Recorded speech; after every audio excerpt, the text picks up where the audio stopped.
Hello and welcome to the Bpositive Bloodstream, a podcast providing insights, stories and experiences from and for all those affected by acute leukaemia and beyond. My name is John Joe Rooney and I'm the founder of Bpositive and the host of the Bloodstream. So why a podcast? Well, the one thing I lacked when I was diagnosed with leukaemia back in 2006 was hearing from people who knew what it was like to embark on a similar journey to myself. It's my hope that by sharing inspiring interviews from people who've either been affected firsthand in some way by blood cancer or who've had similar experiences that others can resonate with, then we can help support those in need. I want these podcasts to provide help, inspiration and belief to all people. Be Positive is both my blood group and my adopted mantra that I held throughout my treatment. I hope you enjoy our interviews, and if you wish to get in touch with us, then please do so by emailing us at info@bpositive.org.uk, or you can find us on Twitter at b_positive_org. In this episode, I was delighted to be joined by Flora Dangwa, a former clinical nurse specialist from the Royal Free Hospital and UCLH. Flora, who's now enjoying her role as a lecturer practitioner at the Royal Marsden, speaks about the importance placed upon CNS professionals for those affected by leukaemia and indeed all cancers, and how today there's far more focus on supporting patients more holistically and with their mental health and well-being in mind throughout. Hope you enjoy.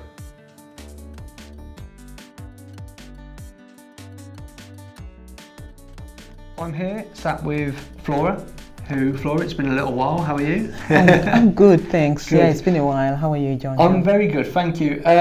So I'll just explain who Flora is. You were, when we first met a few years ago now, a clinical nurse specialist at the Royal Free and UCLH, where you worked with the fantastic Adele Fielding. Yes. That's where we first met, but your role has now changed. You're a lecturer practitioner now. Yes, I am. At the Royal Marsden. At the Royal Marsden, indeed. Fantastic. So what I thought was useful is we just have a chat about both your roles, what you did, and to maybe bring people up to speed with what that means for cancer patients and for carers, I think, because the clinical nurse specialist is that bridge between the medical world, the doctors and the nurses, as well as the patient and I suppose the carers. So I don't know if you have much to do with the carers, but if maybe we just, if you take the lead and start telling me what that role entails when you were a clinical nurse specialist and how it differs to what you do now, maybe. So my role when as a clinical nurse specialist when I was working at the Royal Free as well as University College Hospital was looking after patients with acute leukemia and myelodysplastic syndromes. Right.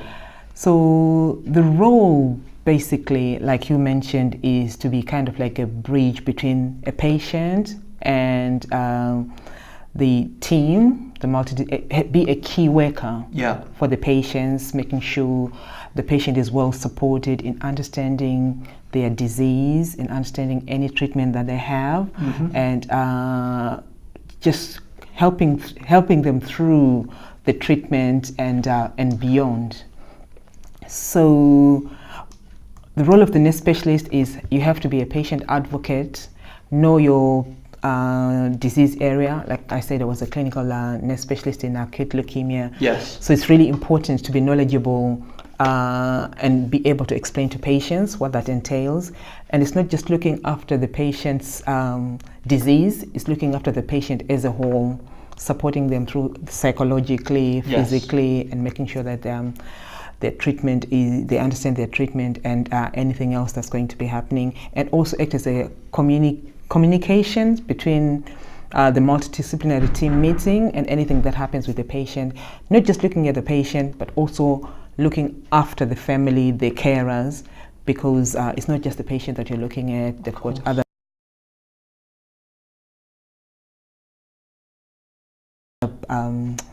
people that support them outside the hospital and beyond. So it's just making family and carers and people like that, and significant people within their lives. Yeah.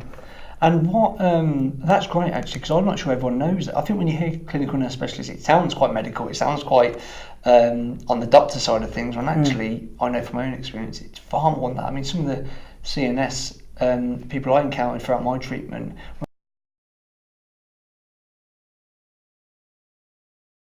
absolutely excellent, both at Worcester and Birmingham. They were there to listen, but they were there for a great source of advice. They can point you in the way of treatment. They would give you further understanding, and also they were great for family and friends. Well, certainly family, they could give information for them to digest. But I imagine there's probably quite a lot of challenges in that role. There's a lot of challenges. That's why I said, you have to look at the patient as a whole, and you have to treat patients individually depending on what their circumstances are, what their disease is, where they are with their treatment, and how much they understand what support that they need, and making sure, coordinating their care to make sure that they don't miss anything, and look at them holistically. Make sure that if they need psychological support, you point them in the right direction. If they need any financial support, you get the right people to see them, and also just explaining some of the medical terms and explaining to the patient what it's all about, because this is such a complex situation, because you're not just dealing with the disease, you're dealing with the person as a whole, the side effects, and the family. They might have children, and they might have been working or live on their own. They might be isolated, and for leukemia patients, they're in hospital for very long periods of time, and also just making sure that the family, significant others, the patient, they all understand what's going on. I mean, that is a whole package of different types of considerations, I suppose, for that role. There's so much to that. The things you've touched on there with the psychological support, the financial help. So you must have to signpost left, right, and centre to different organisations, different people on hand. I mean, when you said if someone needs financial help, let's say someone is, unlike myself, because I was living at home with mum. I didn't have a mortgage, didn't have any dependents, I didn't have any children or anything. So I had less of the worries that some people might. Now, if you're a single parent and you've got children and you're facing this on your own, and you've got your mortgage to pay, but you've obviously got to still consider your sick pay at work and all these type of things. I mean, this is all hypothetical, but what would, in that situation, do you point them to an advisor in your work, or do you point them to a charity that helps, or is there everything on hand to push towards these patients to help them? So fortunately, over the last few years, nursing has moved quite forward in terms of assessing patients holistically, and nurses, clinical nurse specialists, they now do what's called a holistic needs assessment. So making sure that everything that's not just medical is covered. So looking at the physical, psychological, emotional support that the patients may need, and identify those needs on an individual basis. So if patients needs financial support, for example, you can signpost them. A lot of places now have like Macmillan centers or Maggie centers, where they've got benefits advisors, counselors, people who can help patients. So that's really, really important, that patients can get signposted to in the right direction and get supported in every single way. I mean, like you mentioned, you were lucky, you were living at home. If somebody has got a mortgage, for example, or they're in financial difficulties, they've lost their job and they don't have any other way of supporting themselves, they will need at least to talk to someone who understands what those needs are, what can be done, what help the patients can have. And in terms of, there's two things. I will come to aftercare perhaps afterwards, but in terms of on-the-spot patient care, bedside manner, if you were my clinical nurse, I think you've got such a lovely way about you. You're so warm and friendly, as I'm sure a lot of people are, but everyone's different, and some people's demeanour might be slightly different. Do you have to undergo some kind of training for bedside manner, specifically for that, or I mean, have you had to learn things on the job for how to approach people, or do you approach people differently to how their personalities are? And is that in itself quite a challenge? So patients, we're all individuals, and patients are very individual people as well. So it's just getting to know your patient and developing a relationship with your patient, developing a rapport with your patient.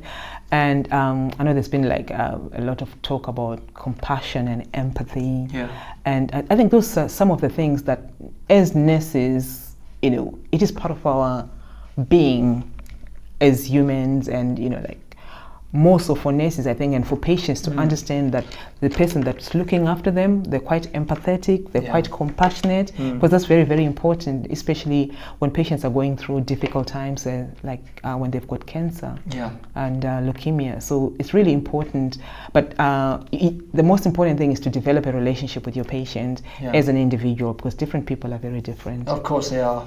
And throughout the treatment, their state of mind may change depending on exactly. And it's like I said, it's understanding your patients, understanding them, how they feel at that point in time, on that day, and working with the patient and just making sure that the patient is well supported. Yeah, of course. Yeah. And I think something that always strikes me as being essential, again speaking from experiences, and you touched on it as well earlier, it's not just the patient, it's that wider circle, that the network around them, the close immediate family and friends, who often need sometimes more support than the patient, because the patient may feel they've got a bit of a control on it because they're going through it. The parents and siblings and stuff may feel helpless, and they might need a different level of care and support. And did you say that the clinical nurse specialists take that on board and they work with the family? Definitely. And friends as well? Yeah, definitely. Nurses have to work with the patients and their carers and significant others, because it's really important. While patients are in hospital, we can do what we can, but we also got to understand that patients are going to have to go home at some point in time. Of course, yeah. And they may lose that security that they have while they're in hospital. So making sure you support the relatives, the carers, and significant others is really, really important. And also just making sure that patients, when they go out there, they've got the support that they need in the community, because it can be quite scary for patients when they go home. Absolutely, and that brings us really nicely on to aftercare and that world when you're outside of cancer. I know that when I was going through my treatment, all you want to do is get out of the hospital. You want to get back to that life that you had before. The life that actually, after us, we're moaning about the tube, we're moaning about the commute or the weather. Actually, when your life's compromised, you want to go back to that. And when you get to that place where you do go back to that real world, sometimes it's a different landscape, because you've gone through something so life-changing, potentially. Some people don't. Some people just like to forget it, pick it up and run with it. I was of an age where I felt like I had a second chance. I could reassess what I wanted to do with myself and make sure I picked my path carefully. But it was a whole new world out there for me. I found I struggled more emotionally after I was treated than perhaps during. There almost wasn't time to breathe during. I felt like I had to just stay focused the whole time. Yeah. And as I'd come out of my transplant, I'm very lucky to have done so, and had a donor that had got me to a place where I could start recovering. I was very lucky. I found that there was different challenges that went on for a long while after that, which were only quite subtle at times, but I noticed I had a shorter fuse with things. I was uptight a little bit more in my own sort of company than anything else, but I felt a bit frustrated. I felt like I'd lost a couple of years of my life. And actually my friends were moving down, they'd moved to London, all these things I wanted to do, they were earning good money, they were out doing great things. I probably felt a bit envious. In fact I did. Not towards them, but just towards the fact that I felt I'd missed out perhaps on bits and I was playing catch up. So actually I started trying to retrain my brain onto things, because I'd actually fell behind a little bit, and I thought, well, do you know what, I've got my degree, I'd come out of university, but I still don't really know what I want to do, but I needed to take steps. And things like that became a struggle, and I had to take it in bite-sized chunks. What was invaluable for me for the aftercare was at Birmingham Queen Elizabeth, they had a psychotherapist called Dr. Anne Bond. And sometimes it's easier to talk to a stranger when you've been affected by leukemia or perhaps any illness than it is your own family, where you're putting on a bit of a brave face. You can talk quite openly. I certainly could anyway. I could talk very openly to the psychotherapist, and there was no judgment. She understood. She was chatting away from it. That level of aftercare for me was so important. But I do think there's perhaps a bit of a lack of it going forwards, but maybe that's just because I'm not necessarily in that world at the moment. But when I encounter patients, often they need help beyond their treatment, and when they're perhaps getting better, sometimes that psychological support I think is quite invaluable. It sounds like you're putting measures in place earlier on to help with that, but does that carry forward when they're coming out of their treatment as well? Yes, most definitely, because we're now looking at living with and beyond cancer, living with and beyond any treatment, because people are living longer. There's better treatments that are coming up, and there's a lot of work that's gone into making sure that patients don't just leave hospital and they're left in limbo and they don't have any support out there. Yeah. And I think there's programs that are going on around the our country. Certainly, I know Macmillan have been doing a lot of work about living with and beyond cancer. Absolutely. Yes. So there is programs and support groups that patients can join in. There is help with patients who have completed their treatment and they want to go back to work. Absolutely. Yeah. And there are programs that help people to just improving their quality of life. Yes. You know, like exercise program, complementary therapies. I mean, we're getting a lot better communicating with the community team. I'm saying, well, this is what's happening in the nursing world. We're getting better at communicating with the people in the community, the support system in the community, the GPs, the district nurses, to make sure that patients don't just leave hospital and they get forgotten about. That's fantastic. I think that's so important. And again, speaking from experience, perhaps, I mean, we're talking 10, 11 years ago now, everything's a bit better now. I've got no complaints about where I was. I just found that I struggled more after treatment than I perhaps did during, emotionally and perhaps psychologically. It's great to hear that that's been given the care and attention that it definitely deserves. And having been closely associated with Macmillan through my work there over the last few years, you're absolutely right. They're putting measures in place for. Oh, there definitely is more support for patients living with and beyond cancer treatment. Absolutely. Yeah. Because, and what Macmillan certainly advocating, we chatted to the CEO Linda Thomas recently on a previous interview. It's about, there's different times and needs where you might need help and support, and it's been available and accessible throughout that period. And I think that Macmillan enforced the fact that your life is still your life, whether your relationship with your family, you're still the same person. Your cancer doesn't consume you. You're still the same person. It's a matter of reminding yourself that and having that support from other people, like other charities and stuff, and professionals in your position. I think that helps push us to where I think we need to be. That's excellent. I suppose just moving on from the world of a clinical nurse specialist into your new role as lecturer practitioner. Would you mind giving an overview of how that is different from a clinical nurse specialist and how your day looks today, really? So I think I've been very lucky having the experience that I've had as a clinical nurse specialist, and then having to move into a lecturer practitioner's role, especially at the Royal Marsden, because that's cancer-based, because I can transfer my experience and clinically to the academic world. So I get to see a lot of nurses from all different backgrounds, different experiences, and the school offers different modules to equip the nurses with the knowledge that they need, so that they can look at their clinical practice and apply the knowledge that they've learned and be better nurses, and look at evidence and that supports safer ways of looking after patient, better ways of looking after patient, because I think knowledge is power. Of course it is, and if nurses are trained, or they learn how to do things better, how to share their experience, and because now I'm more academic than I was clinical, but at least I can relate to what the nurses and practice area do, and I can, along with my colleagues, we work towards making sure that we help nurses and other healthcare professionals, because it's not just nurses who come to the Royal Marsden School, just making sure that the education that we offer covers not just the medical bits, but also like the holistic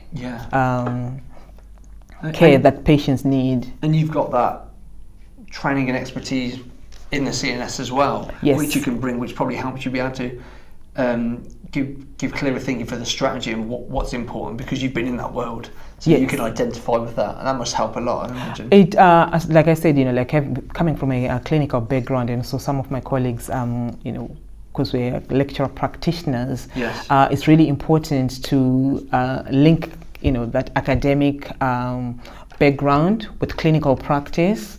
And I think we're really lucky at the Royal Marsden, because there's an excellent academic team that can, help translate that knowledge and that experience, share that with the students, so that they can go out there in practice and question what they do, how they do things, and make sure that they are better nurses. Like also, we're talking about. We're really lucky to have you today, yes. Coming to talk about patient experience. So that's covering everything from diagnoses and your experience, and that does help students relate to what they're learning and how they can apply that knowledge when they go to their clinical areas of practice. Yeah, so that's I really could see important. that from the questions I was getting afterwards and from the conversations I was having with people. I suppose it must be valuable for them to see that side of it, because they do all the training and everything, but actually when you get people in front of you who've gone through it, you can learn something that way. I think Adele Fielding said a similar thing when she has to talk to patients. She's learned from different patients just to gauge what's right for that person. And I think getting in front of the right people and hearing from them means you're constantly learning. So it's great to hear that the people, the hemo-oncology nurses and people going through these modules are getting patients in front of them as well, because that means that it gives them a good, at least they can learn things from the perspective of a patient, not just a patient who's on the bedside, or is a patient outside their clinical practice, outside their work environment, and that does put things into perspective as well. That's fantastic. And what about the a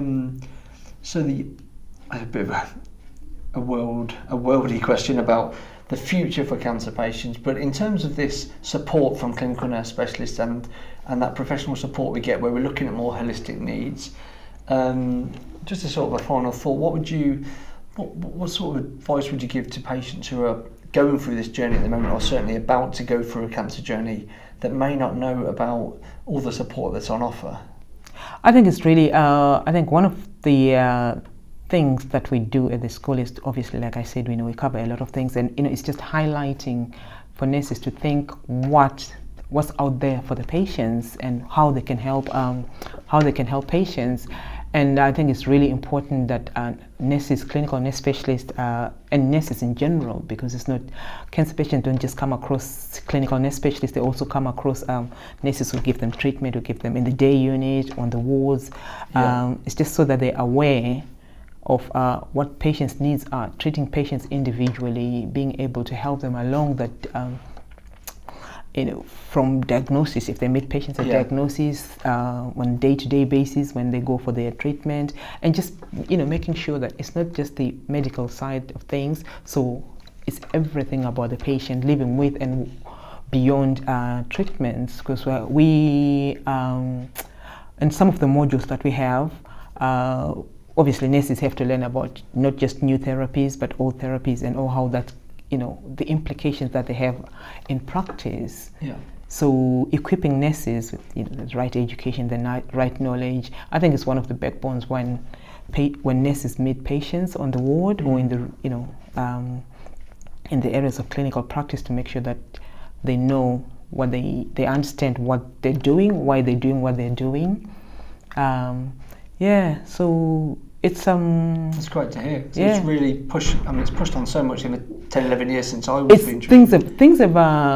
Things are progressing really well, I think, in the nursing in the nursing world. Feels like the patients are a lot closer to this world of nursing and of the medical side of it than they perhaps ever were, because the consideration for holistic needs and the emotional support is probably as good as it's ever been. So I think that can only help those going through a cancer illness. Yes, of course, the psychosocial support is really, really important, as well as making sure that the patients get treated safely. They get and yes, clinical nurse specialists are really, really important. So it's all the nurses that are looking after cancer patients, because there has to be that link, and that patients have to feel safer when they being looked after by nurses who know what's wrong with them, what their Yeah. needs are, who can look at them individually, who can understand it's not just that they are in hospital one day, but that they will be going home, course. and life will need to, to continue after that, and all the support that the patient needs in the community. And we did mention Macmillan cancer services, but there's also support groups as well. Yes. And it's just being able to sort of like realizing that patients can need support, not just from nurses, maybe from people that they don't know, like you rightly said, strangers, maybe meeting in social online communities and safe online communities, because there's so many communities out there, isn't there? And just making sure that patients are aware of what's out there for them, what sort of services and support that they have. Thank you. Because the media does play quite a huge role, doesn't it? It is, and it's a big influence on it. I think it's a lot about educating people on, as you say, what's out there, what these great charities can do. The likes of Macmillan, as we talk about leukemia, charities like Bloodwise and Leukemia Care and things like that, they all have support systems and things like that as well. So I think it's excellent to be able to tap into that, as well as our own, obviously, at Bpositive. But I do find that when you're a patient, you want to hear and see from people who've come out the other end, but I also find that for people, it's not just about the patient, it's the family and friends who need that support along the way. Exactly. That actually can be quite invaluable. Yeah. So people in my mum's position, she might have chatted to people in a similar position to her, and actually they can relate to each other. And I think that, what I see is the whole community aspect of, cancer is unfortunately so common that everyone knows people who are either going through it or who have gone through it. But that actually means there's a bigger support network around, and I think the more people are educated on support groups, and whether that's in person or whether that's online support or MSL at Macmillan where you can pick up the phone, there's all different types of support that will tailor to individual needs. Exactly. And I think the clinical nurse specialists have got a great role in pushing people towards that and making them aware of that, and it sounds like they're doing that absolutely fantastically. I think nurses are much more aware that patients need support outside the hospital environment. Yeah, absolutely. Brilliant. Thank you so much for that, Flora. It's been really enlightening, and it's been great to catch up again after. It was great catching up with you, and thank you so much. Brilliant. Thank you very much.